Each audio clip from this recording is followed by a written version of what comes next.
Barchaga assalomu alaykum. Zojini YouTube tarmog'i orqali kuzatadigan kuzatuvchilarimiz, bizni siz boshqa manzillar orqali ham kuzatmoqchi bo'lsangiz, Telegram, Instagramlar orqali bizga bog'lanmoqchi bo'lsangiz, pastdagi adreslarga murojaat qilsangiz bo'ladi.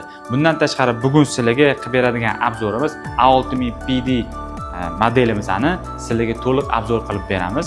Bizdan uzoqlashmang. Xo'p, ko'rib turganingizdek, bugungi modelimiz xudo xolasa A6000 PDG, ya'ni yarim avtomat Zoji brendidan tikuv mashinkasi. Mashinkamiz tashqi ko'rinishidan boshlaymiz. Obzorimizni maksimal darajada zamonaviy qilib ishlangan, ko'rib turganingizdek, Zoji brendiga tegishli va bu yoqda kichkinagina bortovoy kompyuteriga ega. Xo'p, mashinkamizning xususiyatlaridan, afzalliklaridan gapiradigan bo'lsak, birinchi o'rinda albatta mashinkamiz servo motor bilan jihozlangan. Bu sizga nima ta'minlab beradi? Minimal darajada tok sarfi, minimal darajada vibratsiya va juda yuqori tezlik va aniqlik ta'minlab beradi. Xo'p, undan tashqari mashinkamizning tezligi daqiqasiga 5000 aylanma, ya'ni 5000 ta chok tiksangiz bo'ladi va chok qadamlari mashinkamizning 5 mm gacha mayda yoki yirik qilsa bo'ladi. Xo'p, mashinkamizni ta'kidlab o'tdik, yarim avtomat deb. Yarim avtomat deganda nima tushuniladi? Xo'p, ko'rib turganingizdek, bu yoqda mana muruvvatimiz bor, ya'ni detalimiz bor. Bu detal zakrepkaga javob beradi. Zakrepkasi oddiy mashinkalar bilan bir xil. Xo'p, lapka ko'tarishga keladigan bo'lsak, lapka ko'tarishlarimiz tizada. Bu ham mexanicheskiy. Mashinkani nimasi avtomat deydigan bo'lsangiz, mashinkamizni olganingizdan keyin mana bunaqa qaychilarni esingizdan chiqarsangiz ham bo'ladi, chunki tikib bo'lganingizdan keyin mashinkamiz avtomat ravishda ipini sizga o'zi uzib beradi. Shu taraflarimiz mashinkamizda juda afzal va hozirgi zamondagi tikuvchilarimiz, chevarlarimiz juda ko'p so'rayotgan modellardan. Ya'ni to'liq avtomat olishga qiynalaman, knopkalariga tushunmay qolishim mumkin deydiganlar uchun, lekin obreska, ya'ni ip kesib berish, chistka kerak deydiganlar uchun bu eng zo'r variant hisoblanadi. Xo'p, hozirgi kunda mashinkamizni tashqi ko'rinishi xuddi shu holatda, ya'ni mana bu stollari bilan va pastki qismlarda oyoqlarda roliklari bilan mashinkamizni o'z mijozlarimizga yetkazib beryapmiz. Endi xudo xolasa keyingi kadrlarda sizlarga mashinkamizni tikib ko'rsatib beramiz. Ya'ni choklarni ko'rishingiz mumkin, qanchalik qalin matolarga qanaqa moslashadi deydigan savollarga hammasiga javob olishingiz mumkin bo'ladi. Mashinkamizni ishlatishdan oldin men sizga qisqacha bortovoy kompyuter haqida, ya'ni aynan shu qismi haqida ma'lumot berib o'taman. Buni boshqarishni albatta siz bilishingiz kerak bo'ladi. Bortovoy kompyuterimizda 5 dona knopkamiz mavjud. Ya'ni birinchisi bu obreska, ya'ni qaychi funksiyasi. Qaychi funksiyasini xolos siz yoqib qo'ysangiz bo'ladi, o'chirib qo'ysangiz bo'ladi. Ya'ni hozir yoniq holatda mana bu yoqda 1 ko'rsatib turibdi, 1 ko'rsatkichi. Buni o'chirib qo'yadigan bo'lsangiz, 1 ko'rsatkichimiz 0 ga aylanadi. Hozir biz yoqib qo'yamiz. Hop, keyingi ikkita knopkamiz bu P va S, programma va saqlanish knopkalari. Bu ikki knopkani asosan mexaniklarimiz nastroyka jarayonida ishlatishadi va oddiy chevarlarga biz bularni ichiga kirib foydalanishni tavsiya bermaymiz. Mashinka nastroykasini buzib qo'yishingiz mumkin. Hop, va oxirgi ikkita knopkamiz bu yoqda eng kerakligi desa ham bo'ladi. Bu yoqda ko'rishingiz mumkin, strelka tepaga va strelka pastga mavjud. Ya'ni strelka tepaga bu tezlikni baland qilish, strelka pastga bu tezlikni past qilish bo'ladi. Va strelkadan tashqari bu yoqda drop ostida yana boshqa funksiyalarni ko'rishingiz mumkin. Ya'ni birinchisi bu ignani tikib bo'lganingizdan keyin tepada yoki pastda qolishi. Buni hozir sizga amalda ko'rsatib beramiz. Hop, ikkinchisi bo'ladigan bo'lsa, ko'rib turishingiz mumkin, drop tagidagi yana bir funksiyamiz. Buni bosib turadigan bo'lsangiz, mashinka plavniy start funksiyasi yoqiladi. Ya'ni tikishni boshlaganingizda mashinka birdaniga tez tikib ketmaydi. Boshida asta-sekinlik bilan оборот olib va keyin tezlashib ketadi. Shu funksiyamizga javob beradi, ya'ni plavniy startimiz.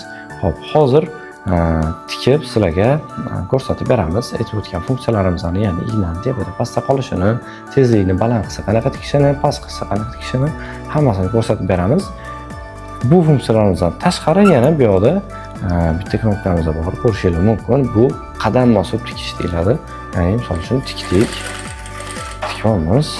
Bir xil nozik joylarda, mayda joyda akkuratni ishlash kerak bo'ladi.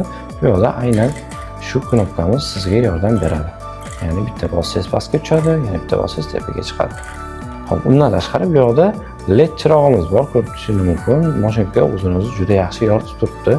3 pog'onali LED chirog'i bor. Ya'ni mana shu qismida knopkamiz bor. buni yorug'ligini o'zingiz regulировка qilsangiz bo'ladi, ya'ni boshqarsangiz bo'ladi.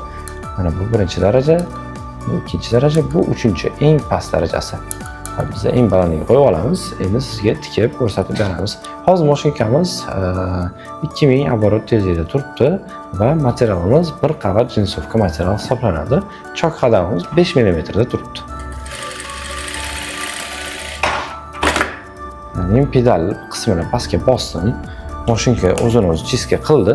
Siz hech narsani kesib o'tirishingiz shart emas va mana mashinkamiz hali moylari ham qo'yilmagan. Yangi holatda, shu holatida ham lekin mashinkamiz juda yumshoq tikadi. Endi sizga shu igna funksiyasini ko'rsatib amalda tushuntirib beramiz degan edik. Igna funksiyasini tepada yoki pastda qolishini. Hozir igna funksiyamiz mana bu yoqda bir ko'rsatkichda turibdi, ya'ni igna pastda qoladi. Tik bo'ldik, igna pastda qoldi. Endi bu funksiyani o'chirib qo'yamiz. 0 ga teng qilib qo'yamiz. Endi tiksak, tik bo'lganimizdan keyin, ya'ni chiska qilishimizdan oldin igna tepada qoladi. Aynan shu ko'rinishda ko'rishingiz mumkin, igna tepada qoldi. Endi buni bitta chiska qilib olamiz. Mashinkani yumshoqligini, choklarini o'zingiz ko'rishingiz mumkin bo'ladi. Bu yerda hozir bir qavat jinsovka material tikib ko'rsatib berdik. Endi mashinkani bundan ham qalin materiallarda o'zini qanaqa tutish uchun bu yerda sizlarga material tayyorlab qo'yganmiz. Bu yerda 6 qavat jinsovka materiali bor. 3, 4, 5 va 6. O'zimizdan hozir tikib ko'ramiz. Material zo'rg'a kiryapti lapkani oldiga. Lapkani osti qismiga to'g'rirog'i. Hop. Aytib o'tganimizdek, mashinka hali moylari ham qo'yilmagan. Lekin tikishlari juda ravon, choklari juda chiroyli. Ko'rishingiz mumkin. Hozir aytib o'tganimdek 5 mm chok qadamda turibdi. Chok qadamini maydaroq qilib ham sizga hozir tikib ko'rsatib beraman. Chok qadamini mayda qilish uchun shunday burasanglar ham bo'ladi, lekin zakrepkani pastga qilib turib burasanglar, ma'muriyatimiz ancha yengil buraladi. Hozir 2 mm chok qadamga qo'yib oldik. Tikib ko'ramiz.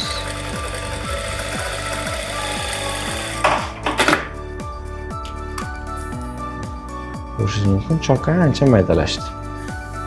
Hop, endi mashinkada nisbatan tezroq tikib ko'ramiz. Chok qadamni 3 mm ga qo'yib olamiz va tezligini maksimum darajada ko'taramiz. Hozir bu yerda zavod tarafdan tavsiyaviy 4000 maksimal tezlikda turibdi. Buni nastroyka orqali 5000 ga ko'tarsa bo'ladi, lekin zavod tavsiyasi bu 4000 gacha ishlatsangiz yaxshi. Bismillah. Mashinkani tezligini ko'rdingiz. Hop, endi yana bir marta tikib ko'ramiz.